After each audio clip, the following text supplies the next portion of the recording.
अभागा बुनकर। एक नगर में सोमिलक नाम का जुलाहा रहता था। विविध प्रकार के रंगीन और सुंदर वस्त्र बनाने के बाद भी उसे भोजन वस्त्र मात्र से अधिक धन कभी प्राप्त नहीं होता था। अन्य जुलाहे मोटा सादा कपड़ा बुनते हुए धनी हो गए थे। उन्हें देखकर एक दिन सोमलिक ने अपनी पत्नी से कहा, प्रिय, देखो, मामूली कपड़ा बुनने वाले जुलाहों ने भी कितना धन वैभव संचित कर लिया है, और मैं इतने सुंदर उत्कृष्ट वस्त्र बनाते हुए भी आज तक निर्धन ही हूँ। प्रतीत होता है यह स्थान मेरे लिए भाग्यशाली नहीं है, अतः विदेश जाकर धनोपार्जन करूंगा। सोमलिक पत्नी ने कहा, प्रियतम, विदेश में धनोपार्जन की कल्पना मिथ्या स्वप्न से अधिक नहीं है। धन की प्राप्ति होनी हो तो स्वदेश में ही हो जाती है, ना होनी तो हथेली में भी आया धन भी नष्ट हो जाता है। अतः यहीं रहकर व्यवसाय करते रहो, भाग्य में लिखा होगा तो यहीं धन की वर्षा हो जाएगी। सोमलिक, भाग्य अभाग्य की बातें तो कायर लोग करते हैं। लक्ष्मी उद्योगी और पुरुषार्थी शेर नर को ही प्राप्त होती है। शेर को भी अपने भोजन के लिए उद्यम करना पड़ता है। मैं भी उद्यम करूंगा, विदेश जाकर धन संचय का यत्न करूंगा। यह कहकर सोमलिक वर्धमानपुर चला गया। वहां 3 वर्षों में अपने कौशल से 300 सोने की मोहरें लेकर वह घर की ओर चल दिया। रास्ता लंबा था, आधे रास्ते में ही दिन ढल गया, शाम हो गई। आसपास कोई घर नहीं था। एक मोटे वृक्ष की शाखा के ऊपर चढ़कर रात बिताई। सोते सोते स्वप्न आया कि 2 भयंकर आकृति के पुरुष आपस में बात कर रहे हैं। एक ने कहा, हे पौरुष,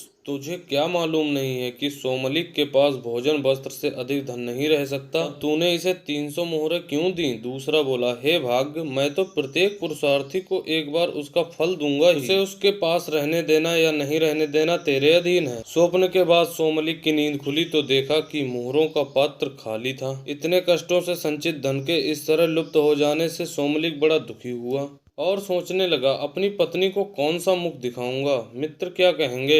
यह सोचकर वह फिर वर्धमानपुर को ही वापस आ गया। वहां दिन रात घोर परिश्रम करके उसने वर्ष भर में ही 500 मोहरें जमा कर ली। उन्हें लेकर वह घर की ओर जा रहा था कि फिर आधे रास्ते में रात पड़ गई। इस बार वह सोने के लिए ठहरा नहीं, चलता ही गया। किंतु चलते चलते ही उसने फिर उन दोनों पौरुष और भाग्य को पहले की तरह बातचीत करते सुना। भाग्य ने फिर वही बात कही कि हे पौरुष, क्या तुझे मालूम नहीं कि सोमलिक के पास भोजन वस्त्र से अधिक धन नहीं रह सकता? तब उसे तूने 500 मोहरें क्यों दी? पौरुष ने वही उत्तर दिया, हे भाग्य, मैं तो प्रत्येक व्यवसायी को एक बार उसका फल दूंगा ही। इससे आगे तेरे अधीन है कि उसके पास रहने दे या छीन ले। इस बातचीत के बाद सोमलिक ने जब अपनी मोहरों वाली गठरी देखी तो वह मोहरों से खाली थी। इस तरह 2 बार खाली हाथ होकर सोमलिक का मन बहुत दुखी हुआ। उसने सोचा, इस धनहीन जीवन से तो मृत्यु ही अच्छी है। आज इस वृक्ष की टहनी से रस्सी बांधकर उस पर लटक जाता हूँ और यहीं प्राण दे देता हूँ।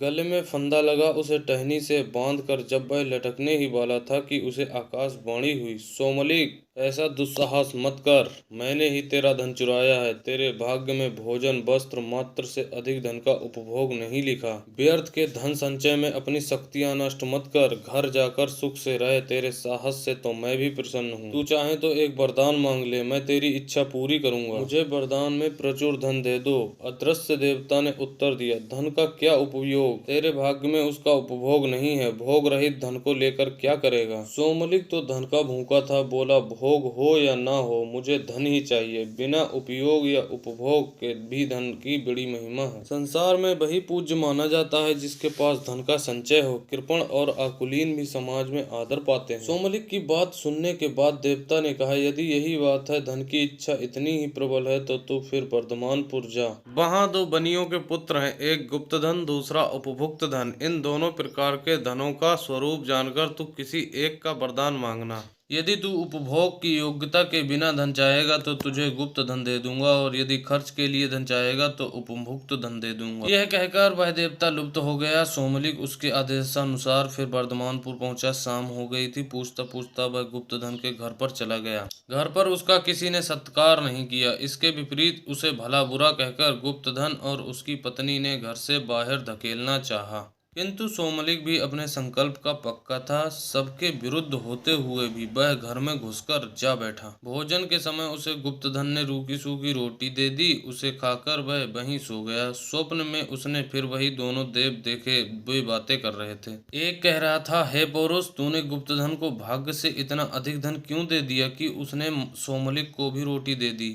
पौरुष ने उत्तर दिया, मेरा इसमें दोष नहीं, मुझे इस पुरुष के हाथों धर्म पालन करवाना ही है। उसका फल देना तेरे अधीन है। दूसरे दिन गुप्तधन पेचिश से बीमार हो गया और उसे उपवास करना पड़ा। इस तरह उसकी क्षतिपूर्ति हो गई। सोमलिक अगले दिन सुबह उपभुक्त धन के घर गया। वहां उसने भोजनादि द्वारा उसका सत्कार किया, सोने के लिए सुंदर सैया भी दी। सोते सोते उसने फिर सुना, वही दोनों देव बातें कर रहे थे। एक कह रहा था, हे पौरुष, इसने सोमलिक का सत्कार करते हुए बहुत धन व्यय कर दिया है, अब इसकी क्षतिपूर्ति कैसे होगी। दूसरे ने कहा, हे भाग्य, सत्कार के लिए धन व्यय करवाना मेरा धर्म था, इसका फल देना तेरे अधीन है। सुबह होने पर सोमलिक ने देखा कि राज दरबार से एक राजपुरुष राजप्रसाद के रूप में धन की भेंट लाकर उपभुक्त धन को दे रहा था। यह देखकर सोमलिक ने विचार किया कि यह संचय रहित उपभुक्त धन ही गुप्त धन से श्रेष्ठ है। जिस धन का दान कर दिया जाए या सत्कारों में व्यय कर दिया जाए, वह धन संचित धन की अपेक्षा बहुत अच्छा होता है।